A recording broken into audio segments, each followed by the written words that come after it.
We are going to be joined right now by Mishawn Reynolds. I'm holding the book up. It's a complete guide to teaching art to those with autism. The subtitle is Utilizing the Elements and Principles of Design and Life Skills. So, Mishawn, are you there with us?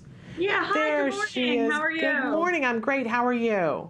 I'm hanging in. Yeah, great. Well, we're so thrilled to have you on here. And this is an amazing book that you've written. And I'm wondering, tell us what inspired you to write this particular book.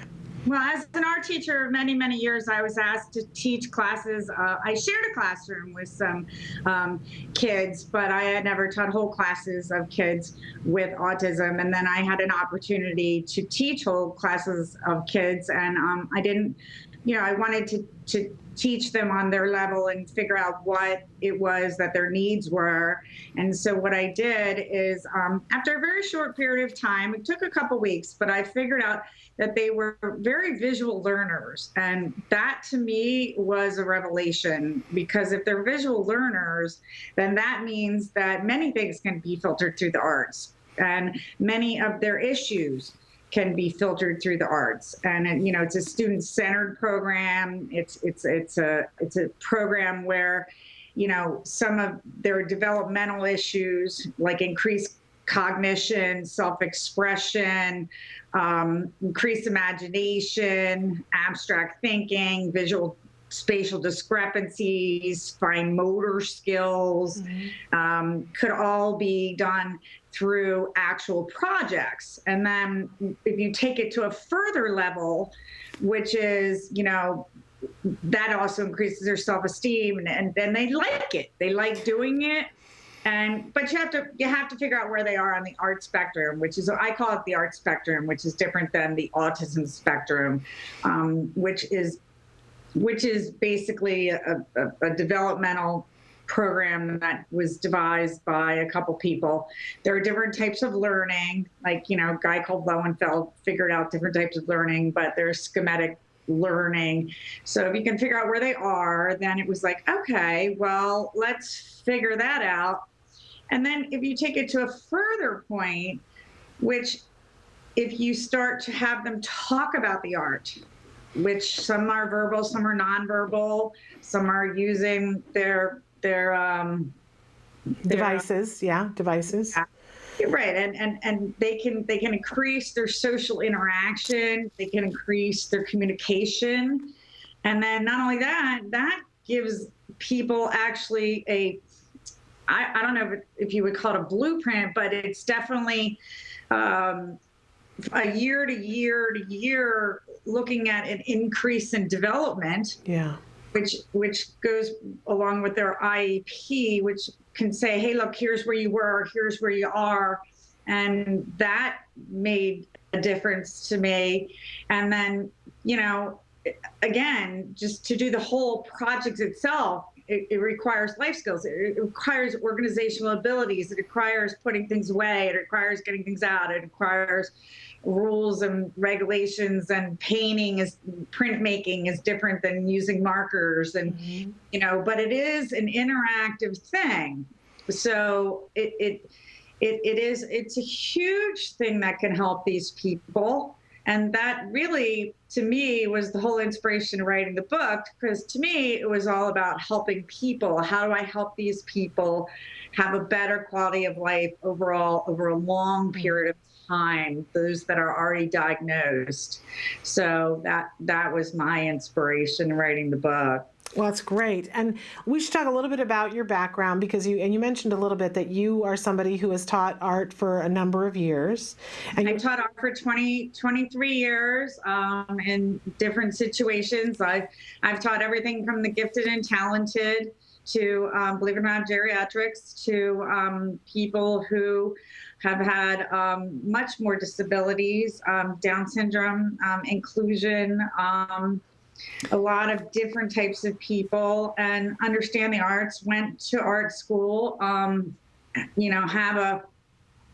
a degree, an undergraduate degree, and then went into the business world, did that for a while, owned an ad agency, and then decided to go back to school and decided to become an art teacher. And when I decided to become an art teacher, I wanted to be a great art teacher, not just someone who showed up and taught art, not someone who at 22 years old said, oh, I think I'm going to be an art teacher. At 6 years old, I took my first oil painting class. Okay. So to me, the arts have a longevity and they have a place in the system. They have, roots all the way back to Aristotle and Plato.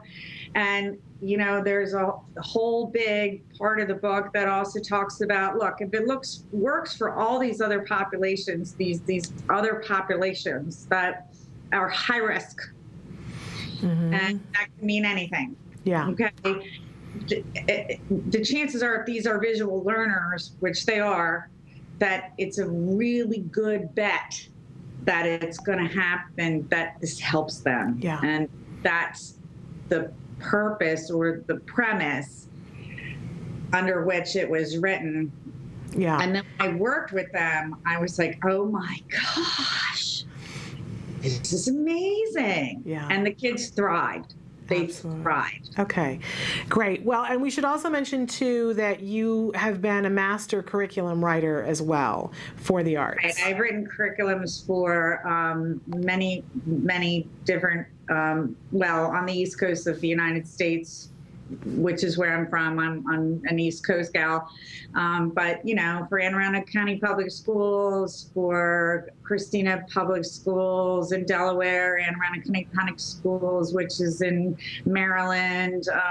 I worked in Florida. I've worked extensively in the Philadelphia metropolitan area. And I've revamped entire programs that had no 3D, just 2D. I was like, well, why don't we have a 3D? People thinking 3D and 2D. Right. So clearly you're an expert in the field, and I want to take a short break, but I want to come back and really delve into, because this is quite an interesting book. It's not a small book, but even then I'm amazed at what is contained in this book, because there's quite a bit for a teacher or for a parent who's interested in teaching art to their child on the autism spectrum. This is quite a resource. So we're going to take a break and come back and talk about the book and crack the book open and talk about some things. So stick with us. Welcome back to Autism Live. Our special guest right now is Mishawn Reynolds. She is the author of A Complete Guide to Teaching Art to Those with Autism, subtitled Utilizing the Elements and Principles of Design and Life Skills. Before the break, Mishawn was telling us about some of her experience and why she was inspired to write this book. And I said when we came back, I want to delve in and talk about, because Mishawn, there's so much here in this book, and I just want to kind of read through there's a whole explanation of how to use the book. What I love about this is that it's a book for anybody wherever they are. If you're already an art teacher, this is going to be a great resource to helping you to work with somebody on the autism spectrum. But if you're a parent who's never taught art before, and you've got a child on the autism spectrum and you want to start working on some art projects, this is a great book for you as well. And you can use the book in many different ways. But you start with part 1, basic facts about ASD, autism spectrum disorder, where you really go through some of the different diagnoses and some of the different things. Then part 2, schematic art development stages. Part 3 is foundational instructional elements. Part 4, review of literature. Part 5, successful art model programs. Part 6, the elements and principles of design. Part 7, building an art cabinet, all the supplies that you need. We get to Part 8, planning an art curriculum. Part 9, individual developmental concerns, so specifying for an individual. Part 10, designing a curriculum. 11, effective teaching strategies, which that alone, you've got to get this online and make it available for everybody, Mishawn. It is online. Okay. Part 12, behavior management techniques, because you're going to run into some behavior. Part 13, implementing a curriculum. 14, evaluation procedures, because that's going to be important. Part 15, instructor and parental participation. 16, final thoughts and conclusion. And then we get to part 17, which is the lessons, which is the main part of the book. That's correct. So it's pretty exhaustive and extensive, but some of those things that you were talking about, like Aristotle and those kinds of things, if somebody is interested in knowing what the background for something is, you've got that in the book and a whole bunch of other people of knowing why you should do. Go ahead. that's great, but the bottom line is this, okay? The arts can really help these people, and that's the bottom line. And the thing is, what I did is write it so that if anyone didn't know anything about art, they could teach it to their kid, or teach it to their, you know, if you're a special ed teacher and you're not art trained, you could teach it. If you're a parent, don't know anything, and you don't need it, because I gave it to you in one-step directions. I gave you all the lessons in one-step directions. But not only did I do that, I gave you the life skill options. In other words, sometimes people are trying to work on, you know, motor skills, or sometimes they're trying to work on communicative skills. So once you pick lessons and you pick how you want to do it, then you also pick and choose what is appropriate for the individual at hand. And because no two kids are the same in this particular situation. I'm the first person to figure out a way to write it down. And one of the ways to write it down is that there are no ways to get mandates on these kids. Each kid is individual. And if you can give it to the people trying to teach them, and they can pick and choose how to best educate the people that they're dealing with, then those are the best ways to go. Yeah, absolutely. So, but I love it that it's in the book. And even, I want to say how exhaustive, I don't know if you guys can see this, but even to the point where she's giving you forms that here we have an assessment rubric form. So that, and it's full of things like that. Just absolutely amazing. And you've got notes for the special education teacher, recommendations for the art teacher, suggestions for the homeschooled parent. It's just really, really amazing. But then we get into the bread and butter of the book, as far as I'm concerned, Mishawn, because not everybody is going to use every single element of that first part of the book, but it's there for you if you need it. But then you get into the lessons. And how many lessons do you include in this book? There are 100 lessons, but I call it the book of 100 lessons with 1,000 combinations. Because there are 1,000 combinations on how to use them, because each one of those lessons has life skill options. And every life skill option is going to be different for every single solitary kid.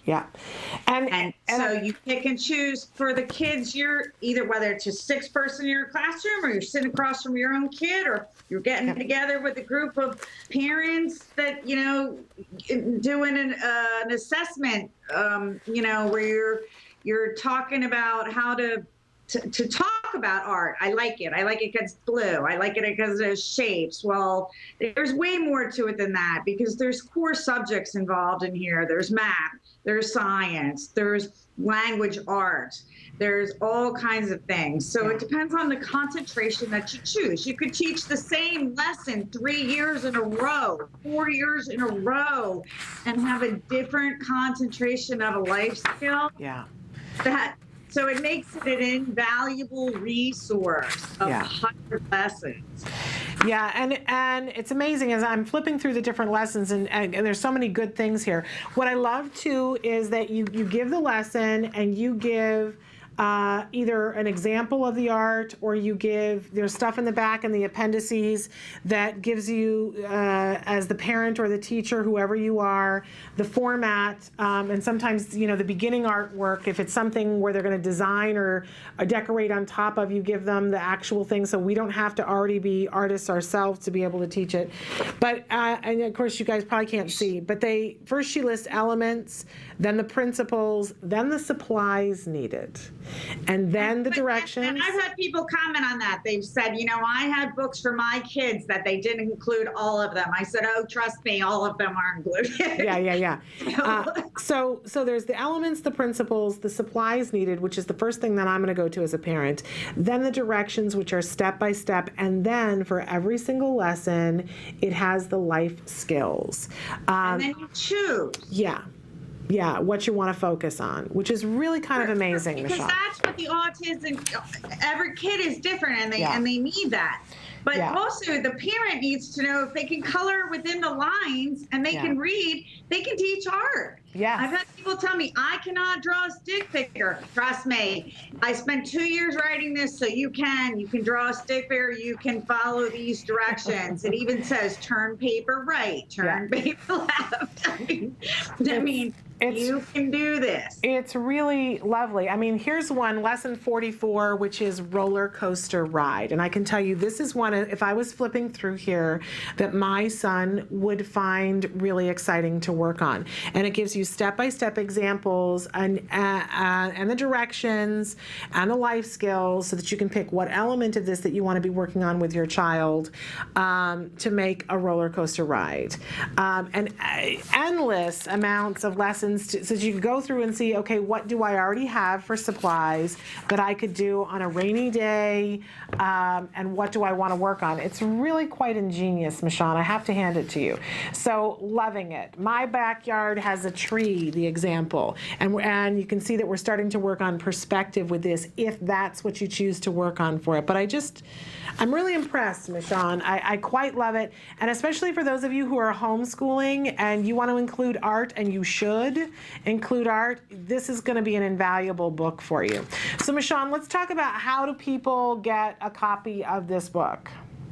Well, you can do it a lot of different ways, but the way that I would most recommend doing it is to go to my website, which is teachingartforautism.com, which has just recently been revised and reposted. I'm going to have some new postings coming up where there will be free lessons if you cannot afford to buy the book.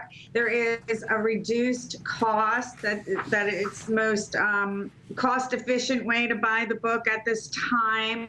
I mean, you talk about the two lessons that you're talking about in itself are part of the showcase postings that are going to come up.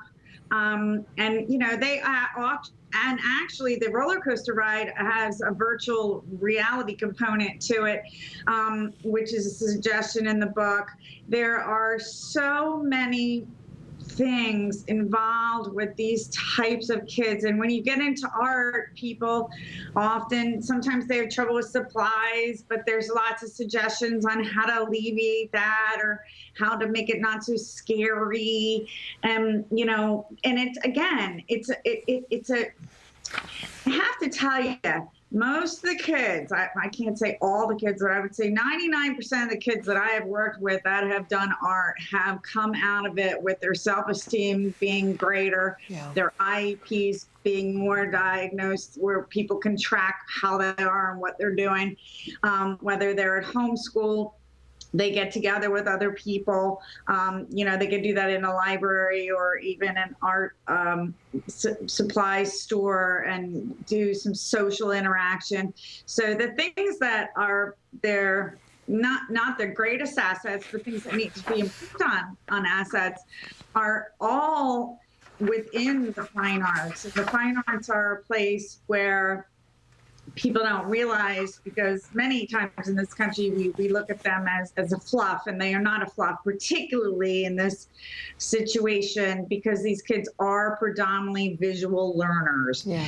So if that's the case, yes, we're giving them iPads, and yes, we're giving them iPods, but that doesn't teach them how to cut, doesn't teach them motor skills. There are lots of things that they're not getting from those. So to use the visual arts is only an asset to them. So the book was derived and devised and designed so that anybody could teach it, because people were afraid of it, or did say, you know, I can't draw a stick figure. Well, yes, you can. You can do amazing thing. Yeah, especially with the instructions that you've given us here. And you know, you mentioned during the break, when our audience didn't get a chance, that it took you 2 years to put this together, and I can see the work that went into this.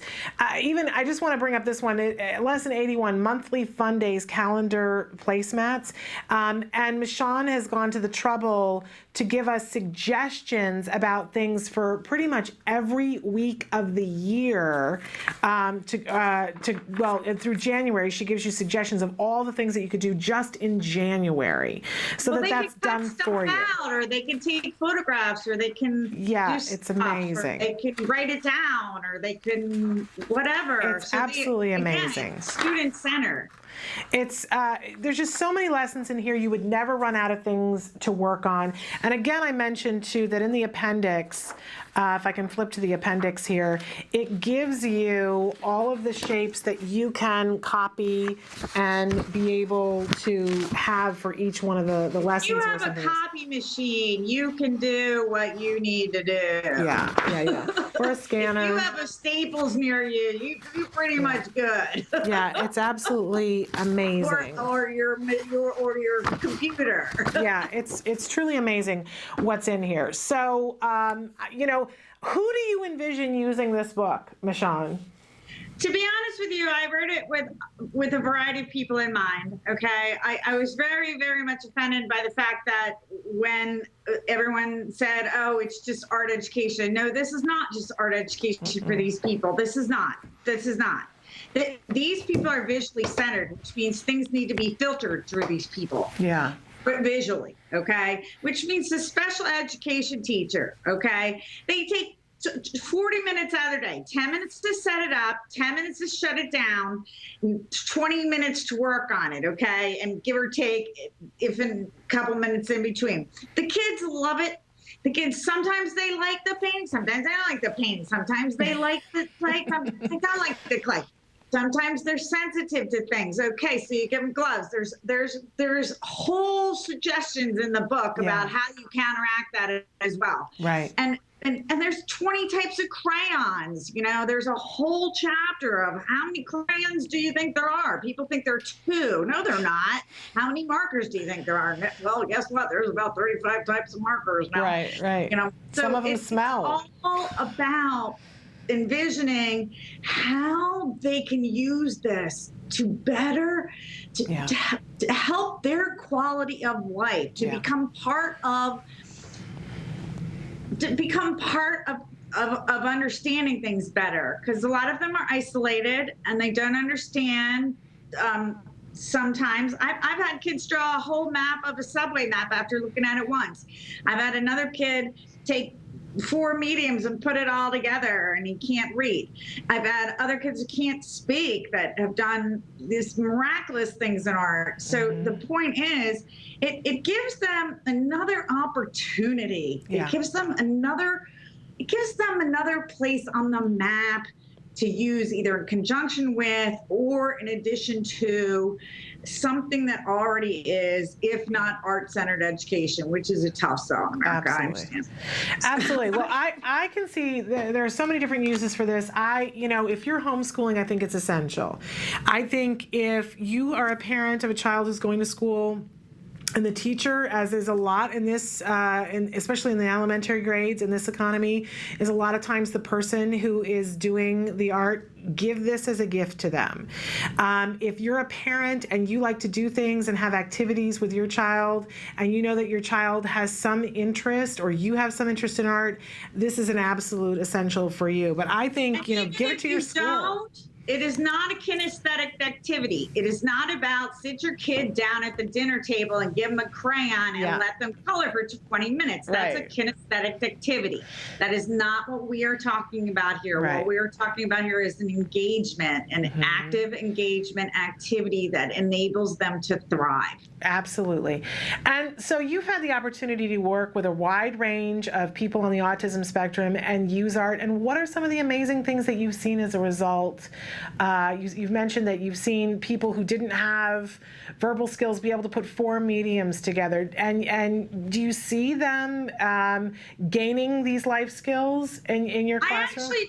I do. I see it if in that particular case, if the teachers use that to put it in his IEP or something, I could actually see him working, and this may sound silly to some people, but in a gallery, or being a very sweet, very nice kid that, is coming on to 17, 18-year-old. I could see him doing that. I see people that have gone to group homes that have done well. I see some other people that are just coming up with some amazing things that are even younger, that, just just are unbelievable. Yeah. But the arts also help their confidence. There is legitimate factor in that. There is something that they can see. They can see something they did. Yeah. And they oh wow, so now you have a visual record. Right. Okay, this is not something that is required in the individual education program, although I do believe that it should be. But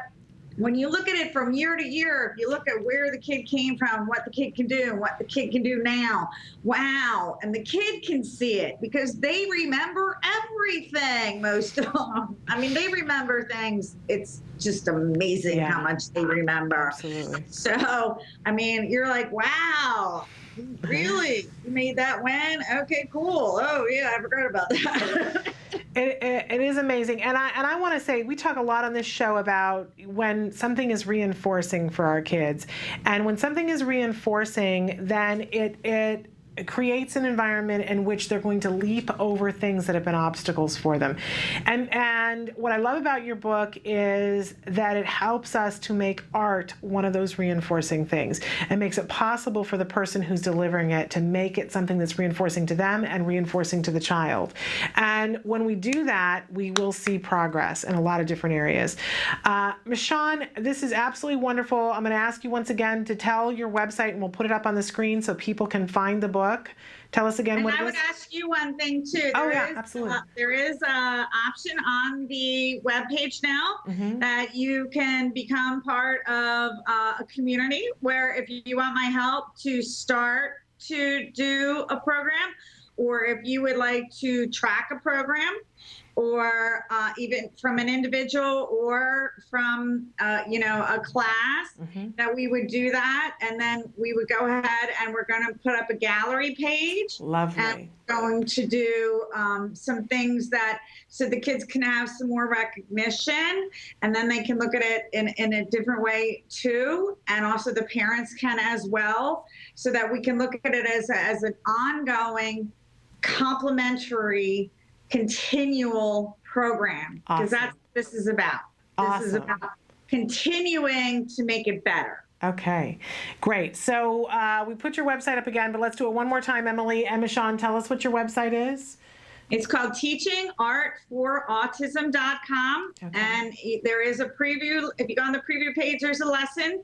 If you go on the contact us page, there is a space where you can tell us about the people that you're teaching, whether it be your individual person or some class, and I will try to help you in any way that I can so that we can figure out how to make it on an ongoing basis to actually have them have a better quality of life. And that's what the whole thing was written about in the first place. Well, that's great, Mishawn. We thank you so much for your time and for your work, and we hope that people take advantage of that.